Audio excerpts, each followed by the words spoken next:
About a week before Roosevelt died, a very close friend of mine and a man you know, Leonard Rentz, had been Harry Truman's right arm in the campaign when he ran for vice president. And after Truman was vice president, nobody at the White House paid any attention to him and gave him any help. And whenever he went out on a speaking engagement, he went back to Leonard and said, "Can you come up and help me?" Leonard helped him go to a speech he had to make in Buffalo I believe on a Saturday night. And probably a Friday night, because on Saturday, Leonard called me and said, "Do you still keep some rooms at the Ambassador Hotel?" Which I did for affiliates and people who came and couldn't get a hotel room at that time. And I said, "Yes, I'm sure we got one." And he said, "I'd like to be there on Sunday morning and to talk to you." And we agreed we'd meet at 9 o'clock on Sunday morning at the Ambassador Hotel. And I went there, and Leonard came in, and he said, "Are we secure?" And I said, "I'm never secure because I always figure my phone is being tapped one place or another.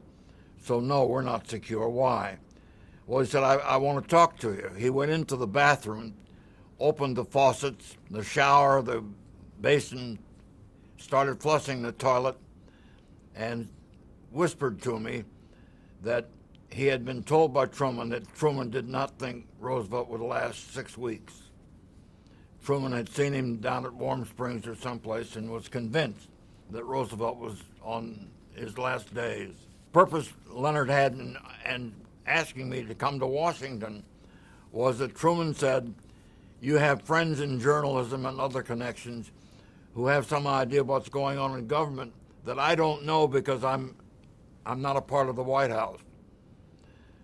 And can you have your friends come down and see me?" And Leonard said, "Can you go down and spend an afternoon or an evening with the vice president?" "Oh," I said, "Sure, but Leonard, I'm so busy." And he said, "No, promise me you'll do it." So I said, "Okay, I'll do it." Before I could call and make a date, Roosevelt had died. I think Roosevelt died on Thursday, if I'm not mistaken. Leonard was still in New York. And that night, when we were trying to hold a network together with our bare hands, because my two right arms, Joe Ream and Frank White, were both commuters, and both were on the train at the time word came in. And I couldn't get them back, so I was left alone with the news department and nobody in programming because that was mostly on the West Coast. About 10:30 that night, the newsroom the switchboard called me and said, "We have a call for you from the White House." I said, "No, they want the newsroom." "No, this is somebody that's very urgent, the White House." I had an earlier call from Churchill in London, who was anxious to talk to somebody running CBS, and they sent him to me, and really all he wanted was to make a statement that could be used on the air. So I got him to the news department.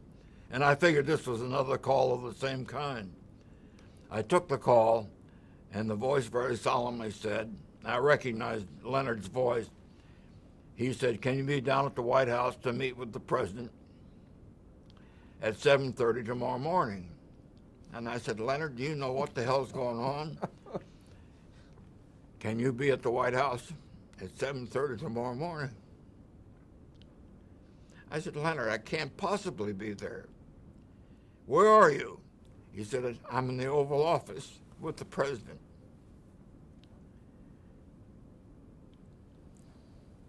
I went home and packed my bag, took a late train because you couldn't get planes, and went to Washington, went to the Carlton House.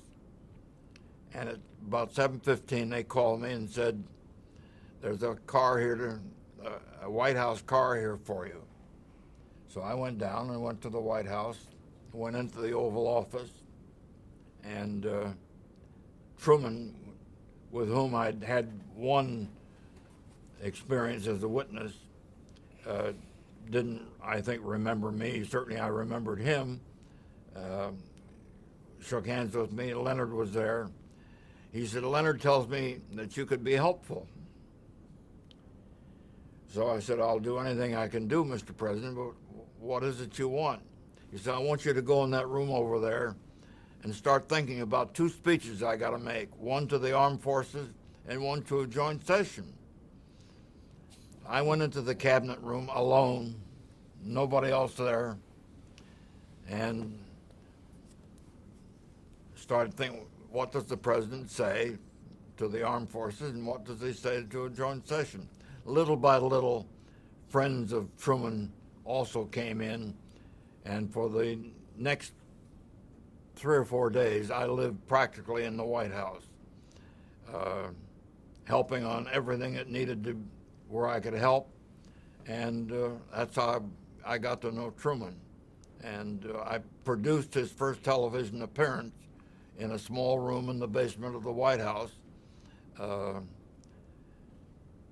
helped him get his script in order, helped him in his appearance, and I discovered he was wearing glasses that were as thick as the bottom of a Coke bottle, and they didn't look very good on television.